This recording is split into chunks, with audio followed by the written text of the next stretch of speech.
It's Sports Madness with AJ Speier on 91.3 FM WBNY and I-95 Sports Network. I got a call from Ed Manowitz from Philadelphia, and he wanted to see if he proposed the trade. And at the time, they were looking for picks, and we didn't have any ammo because we traded around our first-round pick this year for Sammy Watkins. So we told him to look at our roster.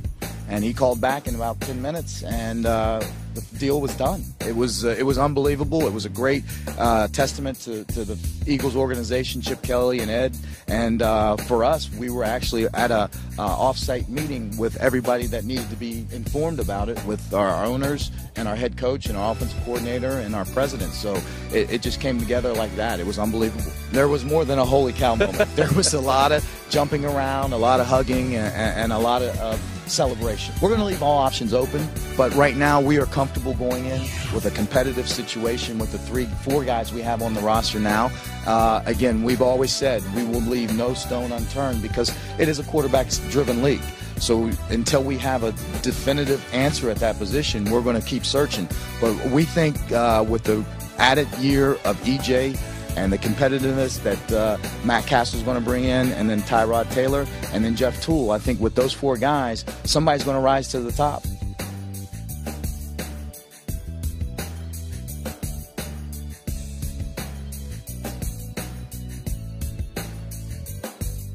Hello and welcome to Sports Madness on 91.3 FM WBNY. I'm AJ Speier. That was Doug Whaley talking about the Buffalo Bills and the process of trying to acquire LaShawn McCoy. It was a huge surprise. I'm one of those people who, the moment I found out that the Bills had acquired LaShawn McCoy, I'm thinking, pinch me, I must be dreaming. The Bills just acquired the best running back in the NFL, in my opinion. I'm talking about the all-around package. You want to talk about just pure downhill ability, you could point to an Adrian Peterson, who didn't play last year for 15 games, and you could point to DeMarco Murray, but when you look at the whole package, his speed, his patience, and all of that, his vision, there's nobody I'd rather have than LaShawn McCoy. And I feel like this is a great time right now to bring up the Rex Ryan rant, which I don't want to say went viral, but I mean, it gained me some attention. The 30-minute rant I went on, basically slamming the national media members for basically saying Rex Ryan made a huge mistake coming to the Buffalo Bills. You go back to the head coaching search, the 49ers were interested, the Atlanta Falcons, Chicago Bears. A lot of people were trying to say, well, the Bills don't have a quarterback, their offense isn't that great. Rex, you're a great defensive mastermind. Why on earth would you possibly choose the Bills? And you look at the situation now with all the talent that they've upgraded, I'm like, holy cow, look at this team. And to me, I'm looking at this team and I'm thinking, if they get decent quarterback play, maybe even just average quarterback play, there's no reason this team can't contend for the Super Bowl. So I want to introduce a new segment today, and we're going to call it Teach Me How to Dougie, because nobody believed in this team. Everyone thought Rex Ryan and Greg Roman were out of their mind coming to this team because there was a lack of talent on the offense. However, Doug Whaley, the genius that he is, pulls it off. So now we're going to play the infamous song Teach Me How to Dougie, because this is for you, national media members, and I'm going to get to that rant in just a moment. Taste me how to duck, taste me how to duck, taste me how to duck, taste me how to duck. Everybody love me, everybody love me, everybody love me. You ain't messing with my Dougie. Taste me how to duck, taste me how to duck, taste me how to duck, taste me how to duck. Everybody love me, everybody love me, everybody love me. You ain't messing with my Dougie. What's that, Stephen A? Bill's offense is terrible. By the way, they acquired Matt Castle, who was a pretty decent starting quarterback when given the opportunity. He did have one bad game last year against the New England Patriots, but when you lose Adrian Peterson and teams are all of a sudden focused on stopping the pass, you're going to have a bad game. It just happens that in week 3, he ended up getting injured, and obviously we all know what happened there. Teddy Bridgewater ended up taking over. But you know what? The Bills made a lot of impressive moves so far, right? Percy Harvin, Charles Clay, Sean McCoy. Let me hear it one more time. Taste me how to duck, taste me how to duck. That's all I got to say. And I want to bring back the Bills Rex Ryan montage because it's one of those things where you said something stupid and you need to be called out for it. Not once, but more often. When I said the Bills in the offseason could address those holes, I meant it. And what did Doug Whaley do?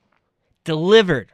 Better running back, upgrade at wide receiver, upgrade on the offensive line and Richie Incognito, better tight end, better quarterback competition. Tell me why this team can't do it. Oh, they don't have a franchise quarterback. Oh, I need to spend $100 million on a brand new quarterback. No, we're going to build around this quarterback, and we're going to see if our first-round draft pick can actually pan out. But let me remind you of what these national media members who get paid a great deal of money had to say about my beloved Buffalo Bills. I got a lot of beef, a lot of flack from the Buffalo Bills fans. Like I said, I think he'd be going to the same situation in a worse city. Yesterday on Twitter, I put worse with a T. They got at me. Listen, the facts are the facts, man. He goes there. You got a quarterback that was benched last year. It's the same situation. Geno Smith, E.J. Manuel, great defense, solid running game. But it's the same situation. You still have to deal with Bill Belichick. I will hold out if I was Rex and hope for that Atlanta Falcons shot because that's his opportunity to be a perennial winner and win a Super Bowl. No disrespect to Buffalo, but come on, man. Why did he do it? I mean, because money talks at the end of the day, and I'm hoping that, this presses Atlanta Falcons off the blank to kind of, give him that call. I don't want to see my man in Buffalo, man. You know what? That don't look good with sweater vest, and I know you can't say it. Look, I know you can't say it because you played there, you made some money there, you was a great player there. But come on, man. Make the TV money, get the Jets money. He's still under contract. He's a coach, though, man. Man, I don't care, man. Listen, sometimes you have to sit out a year to get the blessing that you need. I mean, I don't see going to Buffalo being stuck there for 5 years. It's an unstable situation, new ownership group. You don't know what's going on there, man. Don't do it, Rex. Listen, they'll probably give him 20% off on Applebee's, but that's not enough. Rex Ryan this morning stands and said, Colin, he's relatable. And I said, yeah, so are con men, so are salesmen, so's the devil. He's like you! Yeah! You hear Rex Ryan yesterday? No, I'm not calling Rex Ryan the devil, of course, but what I'm saying is Rex Ryan fools a lot of people, fools you. He tells you what you want to hear. Did you hear his Buffalo Bill press conference yesterday? It sounded just like his Jets press conference. I'm not going to let our fans down. Oh, yeah, because I'm one of you. I'm making $5 million. You're making $22 grand. We're together. We're going to give everything we have. Oh. That represents not just ourselves, but it represents our community. Yeah, I'm one of you. Wings, beer. Just what Buffalo wanted to hear. We're going to be as loyal to our fans as they are to us. Yeah, shot at Doug Marrone. Be very careful about people who say what you want to hear. Be very, very wary of the I'm one of you people. Let's go have wings together. You and I got your back. No, tell me the truth. Our offense stinks. Tom Brady owns the division, and he's going to own it until he retires. And unless we get a quarterback, we can't win the Super Bowl. I think it's a terrible move, personally. And I must admit, listening to him yesterday, he annoyed me. He really, really did. So I give him respect, but an 8-8, a 6-10, an 8-8, and then a 4-12 season, 4 consecutive years of missing the playoffs, and you walk up to a press conference with that kind of bravado. I mean, have you learned anything? I mean, my goodness. You just get so tired of him seemingly blowing smoke into the wind, to be quite honest with you. He's awful as an offensive mind. And when you look at the problem with the Buffalo Bills, what do you have? They're awful offensively. To me, the fact that he decided to go to Buffalo, you're asking for the same stuff. You're going to be in the same division as New England. You're going to continue to lose to them, while at the same time, you're going to struggle offensively because you don't have a quarterback to throw the football. That is the problem with Rex Ryan picking this job. It's the same job he left. And that's why I don't like it. Got a great guy in Greg Roman. Greg Roman was being run out of San Francisco on a rail for the way he has handled that offense. And Kaepernick, they couldn't stand Greg Roman anymore. And Greg Roman was part of Jim Harbaugh's. Greg Roman didn't take the Niners to those wins. Jim Harbaugh, okay? And Greg Roman, who was the worst red zone play caller in the history of big-time games, you can have him. Good luck developing a quarterback with Rex and Greg Roman. It's the same situation. They have no quarterback, and they got coaches who don't know how to coach offense.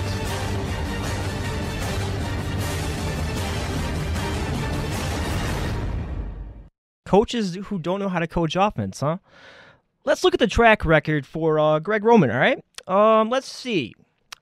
Forget this past year, right? Greg Roman has been with the 49ers for 4 years, but I'm forgetting 2014. In those other 3 years, when he was the offensive coordinator and their defense was healthy and they weren't forced to pass the ball because they were giving up so many points, I'm pretty sure the 49ers made it to 3 NFC Conference Championship games. You know, the Final Four for the NFL. And I'm pretty sure they made it to the Super Bowl in one and were so close to winning that Super Bowl. So 3 NFC Conference Championship appearances where the Niners defense obviously stood out, but they did a good job of game managing with Frank Gore as a running back and developing their quarterbacks. Alex Smith was considered a bust till Greg Roman got there. Colin Kaepernick took over with ease. Used his mobility to his advantage, defenses got scared, and they got their way into the Super Bowl one year. And then you look at defense, and Rex Ryan went to the wrong situation. First of all, when he doesn't have cornerbacks who can play man-to-man press coverage, the Jets' defense was not that good.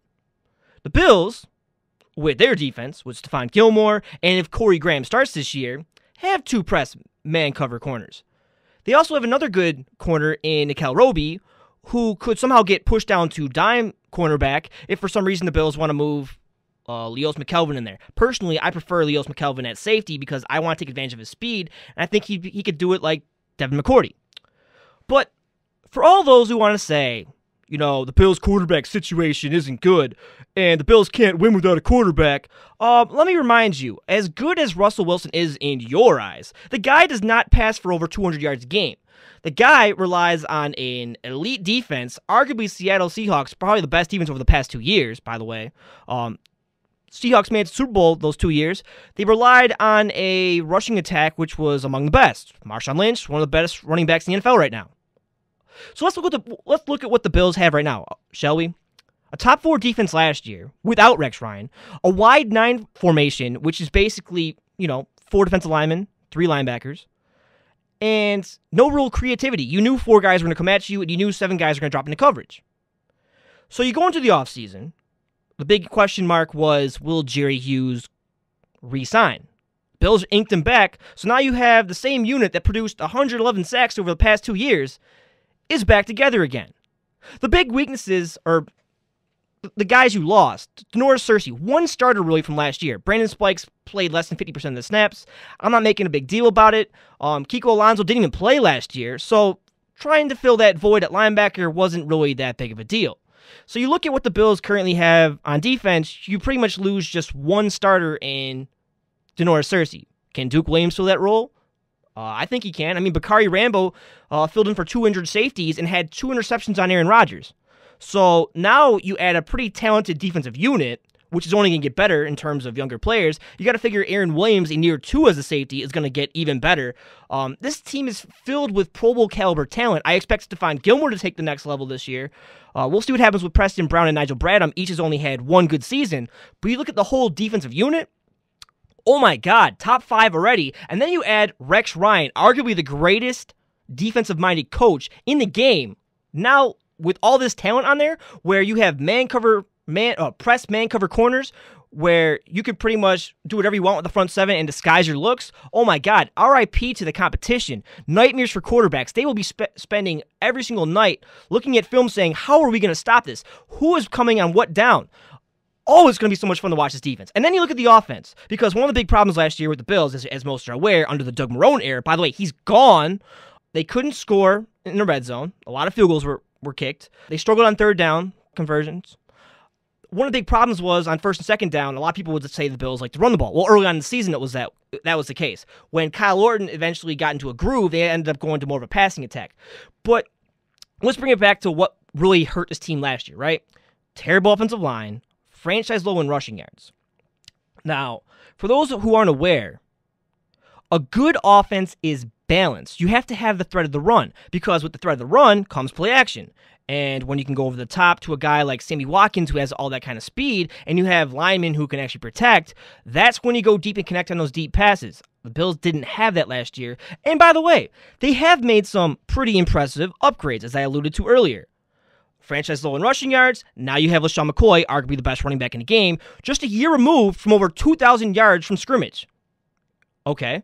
Then you add Adrian Peterson's fullback, arguably the best fullback in the game, in Jerome Felton. And this guy is getting no attention from the media, right? You should see how many times when they wanted to spread it out or run outside and Jerome Felton's leading the way, those defenders are not getting by Jerome Felton. He is an animal when it comes to blocking. And if you ever watch the LaShawn McCoy highlights on YouTube, I strongly advise this, by the way. He's got really good cutting ability, but the thing that really impresses me, I mean, aside from from the vision to know where the holes are. His patience, he lets blocks develop, and then he bursts through that hole. And then when you think that he's going to be taken down for a loss, be it a 5-yard gain, he hits you with this crazy cut move, and he'll go for 20 yards down the field. Now, there were some times where he'd have those big runs, and he either runs out of steam or makes one cut too many, but you pair him with Greg Roman, who didn't have these kind of weapons in San Fran. I mean, all right, let's compare the difference between the Bills' offense right now and what he had in San Fran, okay?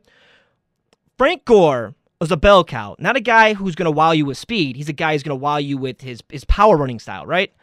You look at the receivers they had, Michael Crabtree, Anquan Bolden, they're both possession receivers. Stevie Johnson, option route guy, somewhat of a possession receiver too. He has some speed, but I'm not going to call him a speed receiver.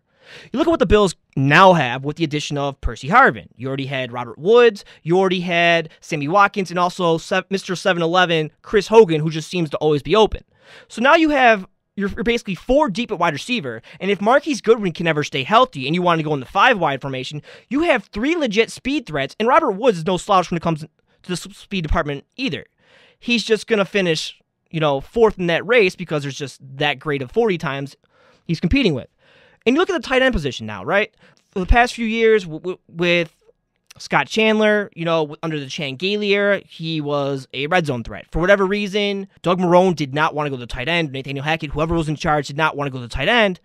Now you have a guy who can do it all in Charles Clay, and he's one of the most underrated tight ends in the league, in my opinion. The guy had battled a knee injury this past season and still put up decent numbers. I look at Charles Clay, if the Bills want to use him appropriately, and I don't see a reason this guy can't get 80 catches, 1,000 yards, especially when you have the threat of the run game going. Because when the run game gets going and teams want to load the box, that's when you start going over the top, and you can disguise Charles Clay in a way there.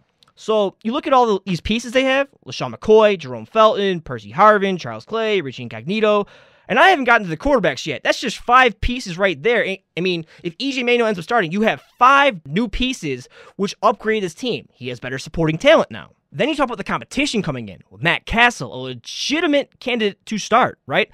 If you ask anybody else around here who's talked about the quarterback, their odds-on favorite is Matt Castle. I don't necessarily look at it that way.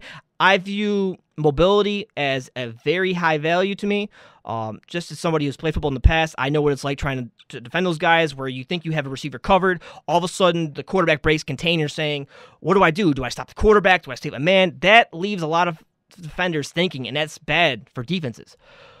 So I look at the quarterback situation. You bring in Tyrod Taylor, a guy who's drawing comparisons to Michael Vick.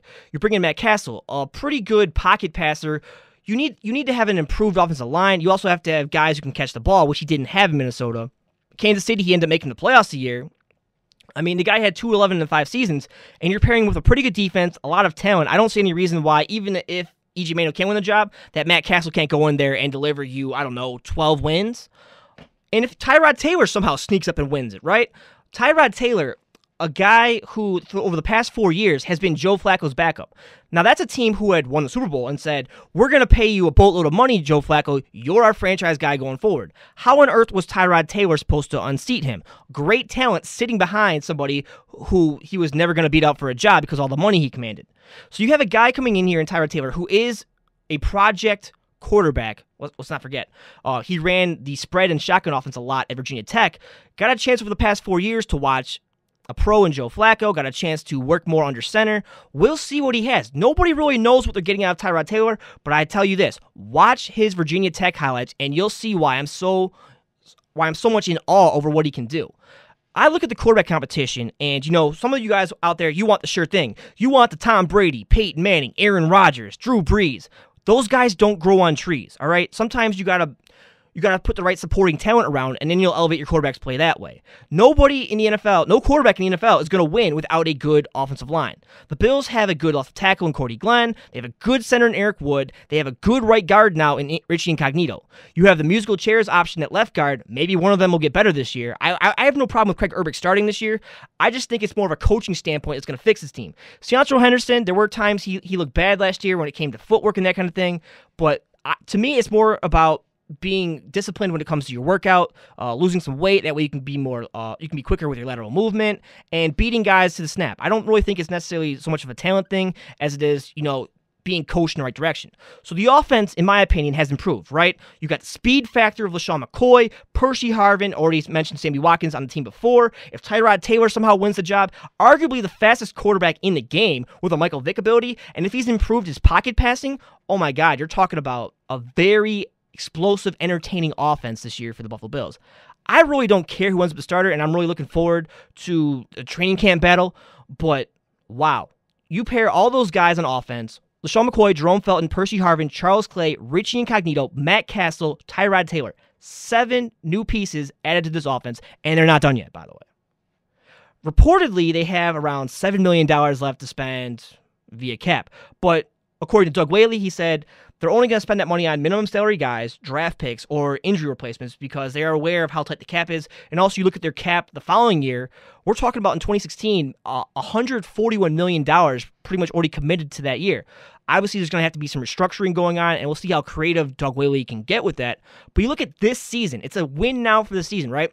15-year playoff drought. This team is uber talented. Better coaching in Greg Roman and Rex Ryan, 5 conference championship appearances among both of those guys, and they're some of the most creative coaches in the NFL. Now, you could say, well, why didn't Greg Roman have more success in terms of getting passing production like Colin Kaepernick? Well, as I was trying to say before, he didn't necessarily have the personnel you wanted. He had better run blockers on that 49ers team. He had an older running back in Frank Gore, so the threat wasn't there as much. And he had basically possession receivers and Vernon Davis, who just seems to be on a decline, whether it be from injury or whatever it be. But now he comes to the Bills where he's got a lot of intriguing parts there. I've heard a lot of comparisons to what Charles Clay is going to be doing to a Delaney Walker, and I'm fine with that. I mean, this is a guy in Charles Clay who can do it all. He's a tight end. He can play fullback, even running back at times if you need that goal line guy in case Anthony Dixon gets hurt or whatever. I mean, I'm looking at this offense, and I'm saying, holy cow, this team has been really upgraded. More speed, more experience now. Percy Harvin's going to do wonders for this team, especially getting that development out of Sammy Watkins. You're going to have better blocking, as I mentioned, with Richie Incognito. So if you give your quarterback more time to pass, obviously receivers are going to have more time to get open, and you're going to see more plays. With the competition at quarterback, I mean, it's not like E.J. Manuel's going to go into the offseason where he's like, all right, Jeff Toole's my competition, Thad Lewis, I can coast this offseason. No, that's not the case. He's going to have to really work out. He's going to have to really study the playbook, and he's going to have to really work on his accuracy, as most are aware. So the competition of Tyrod Taylor, Matt Castle, much better than last year. 10 times better, in my opinion. The QB needed help. You got it. You got better weapons in the passing game. You got a better running back behind you now, and you've got better blocking all around you. Not much more you can really ask for if you're E.J. Manuel at this point. I expect depth to be added through the draft. The Bills do have 2 picks in the top 150, the 50th pick in the second round, 81st pick in the third round. I expect them to do whatever they want. You know, at this point, there's really few holes. They're going to end up signing some minimum salary guys. We'll see what happens as the market plays out. When it comes to defense, as I mentioned before, they lost 1 key starter, Denoris Searcy. They could easily fill that void, whether it be Duke Williams. My idea of moving Leos McKelvin there. You know, he was a guy who played, maybe 7 yards, 10 yards off of corners last year. In my opinion, when I look at the Rex Ryan defense, he works better with press cover corners. I think Corey Graham, I think Stephon Gilmore, they fit that mold better. And if you have a guy who can be a ball hawk then in Leos McKelvin, I think it just does wonders for this defense, and nobody's going to want to play this team. Talking about defense, though, I mean, you can talk about the lack of linebacker depth. Obviously, Brandon Spikes is a free agent now. You look at Kiko Alonso being traded in that deal. You look at their linebackers currently. I mean, I really don't see anything behind Nigel Bradham or Preston Brown. They'll address that, whether it's through the draft or if they do bring back Brandon Spikes, because from what I've heard so far, the market interest right now in Brandon Spikes is not that high. So maybe he comes back at a discounted deal. I mean, he's a guy who only had, less than 50 snaps last year, only really used as a run stopper. I think he'd be a great backup for this team. And if you can get him to a minimum salary deal where he says, you know what, this team's got a decent chance of making the Super Bowl, I'm buying in. I can honestly see it happening. Coaching-wise, Rex Ryan, 5 of the past 6 years, a top 10 defense. The other year, they were 11th. Oh my God, sue him. He had no cornerbacks that year, and he had an 11th ranked defense. Pretty good there. Greg Roman, we all know what you get out of him. Frank Gore, all 4 years that Greg Roman was there, had 1,000-yard seasons. They were top 10 in rushing for 4 of those years, top 4 in the other 3. If I'm LaShawn McCoy, I'm licking my chops at this because with his speed, he's going to go for probably 1,500 or more yards. I'm willing to actually put it out there that he might challenge for Eric Dickerson this year, but I don't want to get too far ahead because, he's so valuable in the passing game too that it might be more of yards from scrimmage in that aspect. But I'm looking at this entire team. The defense, still amazing. The offense really upgraded in that area. You got better coaches who are creative now, so you're going to have unique formations. You don't want to mess with Big Bird. If I get a chance to talk to the coaching staff and I get to bring in what we ran at Sweet Home, which is basically full house package, except you're going to have wide receivers out there, which basically you have Sammy Watkins on one side, you have Percy Harvin on the other. They'll be the outside guys, and you basically have a running back lined up right behind the quarterback, which would be LaShawn McCoy. And because Charles Clay is so versatile, you have Jerome Felton on one side, you have Charles Clay on the other side. They're both back there, and you could do whatever you want if you run read option out of that. And that's going to be very confusing for teams because you're not going to know who's going to get the ball, especially when you have the threat of Percy Harvin or Sammy Watkins running that wide receiver reverse. There's the possibility of screen. There's the possibility of them going over the top, and that's only if you decide to pass it or get those receivers involved. There's a bevy of things you can do out of running the ball there too. It's a really unique formation, and the Bills finally have the personnel for it. So I'm really looking forward to see if they end up using that. You talk about situation dependent. The Bills have a lot of situation dependent guys. If the Bills get in a goal line situation and LaShawn McCoy is getting a little tired, you can go straight over to Fred Jackson or even Anthony Dixon. I mean, the crazy part right now is you look at Fred Jackson, he's pretty much an afterthought, right? Because you're talking about a guy in LaShawn McCoy who's only missed 6 games over the past 6 seasons. And Fred Jackson, over the past 3 years, has been dealing with injuries. Now, if his role is reduced and he can stay well-rested during games, whenever McCoy needs a breather, you're talking about an amazing 1-2 punch. I mean, when Fred Jackson was at his healthiest, right, he was leading the league in rushing at one point. I understand he's gotten older, but, I mean, if the offensive line gets their act together and the coaching staff can coach them to get to their assignments quicker, I mean, I really don't see a reason why this team can't win the Super Bowl, to be quite honest with you. I mean, there's 40-1 odds right now if you go to Caesars Palace in Las Vegas. 40-1 odds. I'm thinking about investing $2K right now. And you know how much I would cash out on? $80,000 if the Bills were to win. I'm really thinking about it right now. I'm not under contract right now. I can get away with it. And if I need to, I can pull the Pete Rose thing and say, hey, because I'm not under contract yet, hey, buddy, I'll give you 25% if the Bills end up winning the Super Bowl. Cash this in for me. I don't see any reason why I can't do it. I'm not under contract.